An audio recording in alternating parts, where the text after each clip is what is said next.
Hello student, success coaching classes में आपका स्वागत है। यदि आप चैनल में पहली बार आए हैं तो चैनल को सब्सक्राइब कर ले और बेल आइकन को ऑल में प्रेस कर ले ताकि आने वाले सभी वीडियो को नोटिफिकेशन टाइम पर मिल जाए।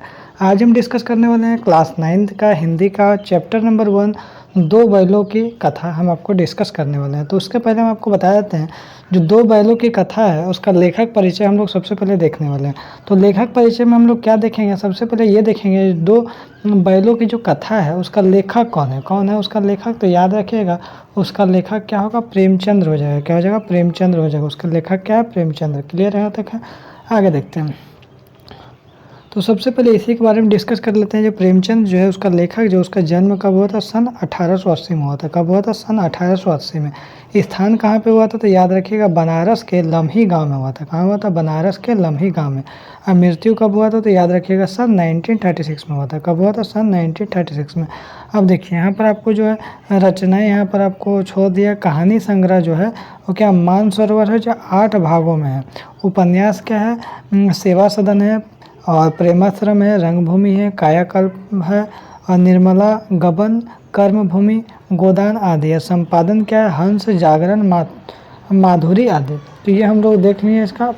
और हम लोग अब देखेंगे इसका डायरेक्ट हम लोग ऑब्जेक्टिव क्वेश्चन देखने वाले हैं। ठीक है, ऑब्जेक्टिव क्वेश्चन चलिए इसको हम लोग देखते हैं।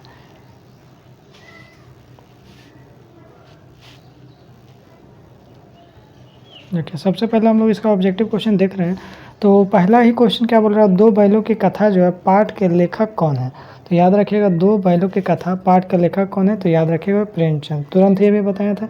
आगे देखते हैं क्वेश्चन नंबर दूसरा क्या बोल रहा है, इस पाठ में वर्णित दोनों बैल का नाम क्या था। जो दोनों बैल का नाम क्या था, हीरा और मोती था। क्या था, हीरा और मोती, जो दो बैल का है ना। आगे देखते हैं क्वेश्चन नंबर 3 क्या बोल रहा है, जानवरों में सबसे ज़्यादा बुद्धिमान किसे समझा जाता है। जानवर में सबसे ज़्यादा बुद्धिमान किसको, गधा को समझा जाता है। ठीक है, आगे हम लोग देखते हैं क्वेश्चन नंबर 4 को देखते हैं। बोल रहा है जब किसी आदमी को पहले दर्जे का बेवकूफ़ कहना हो तो उसे क्या कहते हैं। तो पहले दर्जा के लिए हम लोग बेवकूफ़ कहते हैं, उसको हम लोग क्या बोलते हैं, गधा कहेगा, तो गधा बोलते हैं। आगे देखते हैं क्वेश्चन नंबर 5 क्या बोल रहा है, पाठ में हीरा और मोती का मालिक कौन है। इस चैप्टर में जो हीरा और मोती दो बैल है, इसका जो मालिक जो है, इसका मालिक का नाम क्या है। तो याद रखिएगा इसका मालिक का नाम झूरी हो जाएगा। ठीक है, इसका मालिक का नाम क्या हो जाएगा, झूरी हो जाएगा। आगे देखते हैं क्वेश्चन नंबर 6 क्या बोल रहा है, गुई से आप क्या समझते हैं। गुई से आप क्या समझते हैं, तो याद रखिएगा इसको हम लोग मतलब एक पेड़, एक जोड़ई बोलते हैं। ठीक है, जोड़ई। ठीक है, आगे देखते हैं क्वेश्चन नंबर 7 क्या बोल रहा है, गधे का छोटा भाई किसे कहा जाता है। तो गधा का छोटा भाई किसको बोलते हैं, बैल को बोलते हैं। गधा का छोटा भाई बैल। आगे देखते हैं क्वेश्चन नंबर हमारा क्या बोल रहा है, 8 बोल रहा है ना। तो क्वेश्चन नंबर 8 को देखते हैं। बोल रहा है किस देश के बारे में कहा गया है कि एक ही विजय ने उसे संसार की सभ्य जातियों में गण्य बना दिया। तो याद रखिएगा इसका जो राइट आंसर हो जाएगा हमारा ऑप्शन नंबर डी, जापान है। आगे देखते हैं क्वेश्चन नंबर 9 क्या बोल रहा है, झूरी ने बैलों को कहाँ भेज दिया था। तो याद रखिएगा झूरी जो उसका मालिक जो है बैलों को कहाँ पे भेज दिया था। तो याद रखिएगा आपको अपने ससुराल भेज दिया था। कहाँ पे भेज दिया था, अपने ससुर घर में भेज दिया था। आगे देखते हैं क्वेश्चन नंबर 10 क्या बोल रहा है, कौन ज़्यादा सहनशील था, कौन ज़्यादा, हीरा या मोती। तो याद रखिएगा हीरा जो है ना ज़्यादा सहनशील था। आगे देखते हैं क्वेश्चन नंबर 11 क्या बोल रहा है, झूरी के बैल कैसे थे। जो झूरी जो है उसका बैल कैसे थे। तो याद रखिएगा 11 में आपको हो जाएगा काम के चौकस भी थे और देखने में सुंदर भी थे और दिल के ऊंचे भी थे। तो इनमें से सभी हो जाएगा। आगे देखते हैं क्वेश्चन नंबर 12 क्या बोल रहा है, बैलों को रोटी किसने खिलाई। तो याद रखिएगा बैलों को रोटी जो भैरव है उसकी बेटी ने खिलाए थे बैलों को रोटी। ठीक है ना। आगे देखते हैं क्वेश्चन नंबर 13 क्या बोल रहा है, दोनों बैलों को भागने में किसने मदद की। तो दोनों बैल जो हीरा मोती था उसको भागने में किसने मदद किया था। तो याद रखिएगा भैरव की जो बेटी है ना उसको वही मदद की थी। आगे ये देखते हैं क्वेश्चन नंबर 14 क्या बोल रहा है, लवारिस पशुओं को बंद करने के स्थान क्या कहलाता है। जहाँ लवारिस पशु को बंद कर देंगे उसको हम लोग क्या बोलते हैं, तो कांजी हाउस बोलते हैं। क्या बोलते हैं, कांजी हाउस बोलते हैं। आगे देखते हैं क्वेश्चन नंबर 15 क्या बोला, उत्साह का पर्यायवाची क्या है। तो याद रखिएगा इसको उत्साह और आनंद दोनों क्या होगा, उत्साह भी होगा और आनंद भी होगा। उत्साह और आनंद दोनों होगा। आगे यदि देखते हैं क्वेश्चन नंबर 16 क्या बोल रहा है, गधा एकाध बार कुलेल कर लेता है। गधा जो है एकाध बार कुलेल कर लेता है। तो इसका मतलब क्या होगा, वैशाख महीने में। कब होगा, वैशाख महीने में।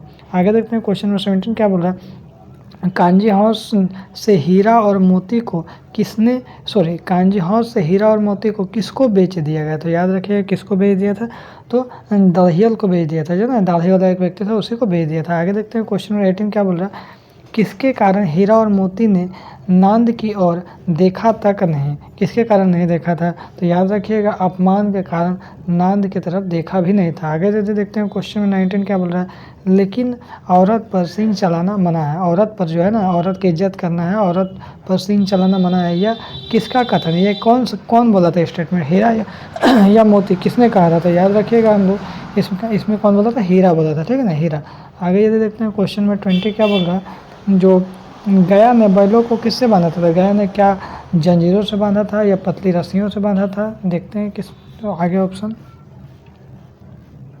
या फिर सुतली से बांधा था या मोटी रस्सियों से बांधा था, तो किससे बांधा था, मोटी रस्सियों से बांध दिया था। आगे देखते हैं हीरा मोती में उनमें कौन कौन से गुण थे, हीरा और मोती में कौन कौन से गुण थे, तो याद रखिएगा हीरा और मोती सच्चे मित्र भी है, और हीरा और मोती परोपकार भी है, और वे स्वामी भक्त भी है। तो इसका राइट आंसर हो जाएगा इनमें से सभी, उनमें सब गुण था उसमें। आगे देखते हैं 22 क्या बोल रहा है, गधे के किन गुणों से उसके ऋषि मुनियों की उपाधि दे दी गई है, तो याद रखिएगा कौन सा गुण के कारण दे दिया गया है, तो याद रखिएगा इसका जो हमारा राइट आंसर हो जाएगा ना, सीधापन एवं सहन शक्ति दोनों, उसमें क्या था, सीधापन भी था और सहन शक्ति भी था, ठीक है ना।